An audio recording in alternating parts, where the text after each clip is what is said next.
Bonjour, nous sommes le dimanche 8 janvier 2017, je suis Willy Dewal et vous regardez Plus belle ma vie de SDF. Bon, la déco c'est encore c'est chez moi, mais vu le froid, je me mets près du chauffage. Début d'année oblige, permettez-moi de vous présenter mes meilleurs vœux pour cette nouvelle année. Amour, joie, santé et surtout, paix et cassoulet pour toute l'humanité. Ceci étant dit, passons à ce qui m'a motivé à créer cette chaîne. En 2008, je crée ma première société de vente de livres d'occasion sur Internet, via des plateformes de vente de type eBay ou Price Minister. De suite, ma société connaît une rude concurrence de la part d'Amazon et de nombreux particuliers, car ces sites de vente sont ouverts à tous. Afin de favoriser les vendeurs professionnels, j'ai la lumineuse idée de vouloir créer une seconde société en 2009.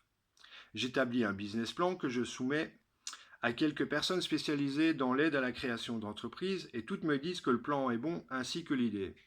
Ouais, c'est parti mon kiki, je me lance mon site de vente pour vendeurs professionnels. Seul souci est de taille, c'est que j'avais déjà créé une société et que celle-ci avait déjà bénéficié de l'exemption des charges pour une année. Je n'y avais donc plus droit pour la seconde. Et c'est là qu'entre en jeu mon ami le RSI. Et face à un tel champion, je peux vous dire que je n'avais aucune chance. Premier appel de cotisation trimestrielle. Il me réclame plus de 11 000 euros. Le suivant, 17 000. Vu que je n'avais pas payé le premier appel, le RSI a été beau joueur. Ils saisissent mon compte, enfin le compte de ma société, et pour être certain que je comprenne bien les règles, ils m'envoient un huissier à domicile. Ayant bien assimilé les règles du RSI, je déclare au tribunal du commerce de Chartres la faillite de ma société, ce qui est déclaré officiellement en 2010. Vu que je faisais pas de chiffre d'affaires en réalité, j'avais opté pour le tout gratuit, donc j'avais réalisé aucun chiffre d'affaires. J'escomptais que faire du profit grâce à la publicité qu'aurait généré le flux de personnes sur le site. Bref, la faillite est déclarée, je me dis ouf, fini le racket du RSI. Eh bien non, ce n'était que le début. L'huissier continuait à venir m'enseigner le règlement chez moi à domicile. Mais je lui montre le document du tribunal stipulant la faillite de ma société. Il me dit oui, mais bon, les dettes du RSI, excusez-moi, j'ai quand même pris quelques petites notes, je débute. Les dettes, elles sont à titre personnel. Bon, comme pour lui dire que j'ai bien compris, je quitte tout et je deviens SDF pendant une période de 4 mois. Après ces 4 mois, je retrouve un emploi, un logement. Mais pas de bol, mes créanciers me retrouvent également. Pour y mettre fin, je me rends à la Banque de France afin de me mettre en faillite personnelle. Mais j'en ai pas fini avec le RSI, qui, non content de m'avoir ruiné économiquement et moralement, je reçois en 2015 et 2016 quelques courriers courtois de la part de mes amis du RSI que je vais vous montrer, hein, quelques petits exemples. Donc pour vous montrer qu'on est bien des amis, enfin, ça c'était au début, une petite relance amiable pour un montant de... Vous êtes où? Ah, vous êtes là. 7 000 euros. Et ce qui correspond au troisième trimestre 2016. Ensuite, bon, un petit appel de cotisation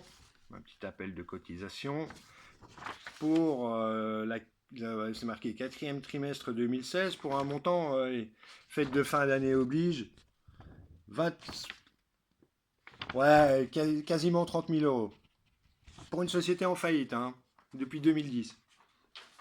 Bon, après, là, ils ont dit, non, là, De Waal, tu déconnes, t'es plus notre ami. Là, on passe au sérieux, là. Là, on va te niquer ta race. Alors, dernier avis avant, pour un montant, vous êtes où? Vous êtes là. J'espère que vous arrivez à voir. De plus de 113 000 euros. Donc imaginez bien, je vais jamais les payer, mais bon, déjà non seulement ils m'ont ruiné économiquement et moralement, j'ai fait un infarctus en 2014. Ils continuent à vous harceler.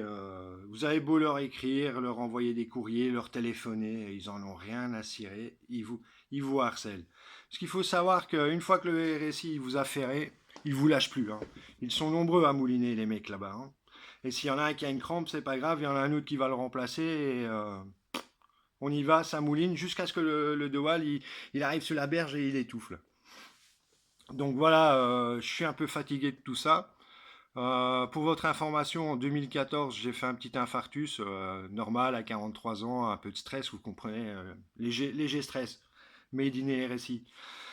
Donc voilà, je suis un peu fatigué de tout ça et même si j'ai lancé des dossiers pour être, comme je vous l'ai expliqué, en faillite personnelle, ça dure déjà depuis plus de 2 ans. Donc là, je suis fatigué et j'ai envie de changer d'air. J'avais retrouvé du boulot en 2014 et puis bah, suite à mon infart, je les ai perdus. J'étais au chômage pendant plus de 2 ans et là je suis passé au RSA. Donc du RSI au RSA, il y a le chemin est assez court en fait. Enfin, pas pour tout le monde, mais en tout cas, personnellement, c'est ce qui m'est arrivé. Donc là, comme je vous le dis, je suis au RSA, mais c'est pas mon truc, moi, d'être un assisté. Donc là, j'ai décidé de reprendre mon sac à dos et cette fois-ci, je serai muni de ma caméra, enfin de mon téléphone portable et je me filmerai traversant la France éternelle de long en large, en travers, afin de vous montrer sa beauté, surtout de ses paysages, de son histoire, vous présenter un peu son histoire, ses monuments historiques, vous raconter un peu tout ça. Et surtout aller à votre rencontre, parce que ce que j'ai envie surtout, c'est de rencontrer un maximum de personnes et de parler avec vous de votre passion, de vos passions, de vos métiers, de vos expériences de vie, ce que vous espérez, enfin, ce genre de choses. Donc, si vous êtes intéressé par une petite entrevue et que je passe un petit peu de temps avec vous et qu'on s'enregistre et que vous racontiez un petit peu votre vie et votre expérience, que vous soyez, je sais pas, artisan, maraîcher, peu importe, auteur, artiste, tout est bon. Moi, je veux présenter un maximum de belles choses et montrer que la France, c'est pas uniquement le racket de ses institutions. Ce n'est pas que ça. Donc, je vous invite à vous abonner à ma chaîne, à vous abonner à ma page, à la page Facebook de la chaîne. Vous trouverez les liens en descriptif sous cette vidéo. Et donc mon sac est prêt et je pars mercredi, sauf un fartus de dernière minute. Ça devrait être bon et je vous dis donc à très bientôt sur ma chaîne et j'espère vous rencontrer nombreux. Merci à vous. Au revoir.